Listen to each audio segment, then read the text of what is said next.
Like any software, ZBrush has an array of buttons, menus, and controls that let you get work done. First off, there's this thing called Lightbox at the bottom of the screen. I'm going to go more into depth in Lightbox in other movies, but basically it's a browser that lets you load in models, tools, textures, and more from your computer. However, it's just in the way right now, so I'm going to close it down with the Lightbox button up here. At the top of the interface is the typical row of menu items that expand when you click on them. On the left and the top are various controls for brushes, sculpting, color, and materials. I'll go over these more in later videos. This strip on the right-hand side has various controls that affect the way you view the canvas. I'll cover these functions in a later video as well. Because of the screen resolution that I'm using, some of the buttons aren't visible right now. One of the buttons, called Polyframe, I'll talk about in a later movie.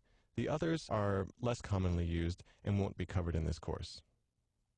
On the far right is a palette that has the Tool menu loaded into it by default.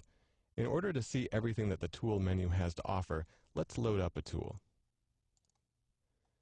We're using the ZBrush trial version. The interface should be exactly the same. So in the ZTools folder of your version of ZBrush, you should be able to find a dog model.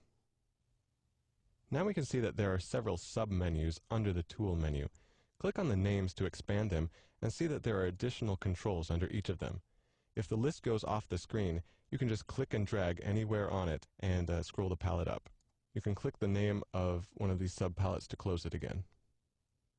Some of the settings and buttons in the interface can be hard to figure out, to say the least. If you want some extra information on what any of them do, hold down the Control button on your keyboard as you hold the cursor over it. A box should pop up explaining how to use the function. So I'm just holding down Control, and you see that each button or menu option that I move the mouse over pops up with a little explanation of how to use it. Finally, if the interface is just getting in your way and you want to make more room for your model on screen, just hit the Tab key.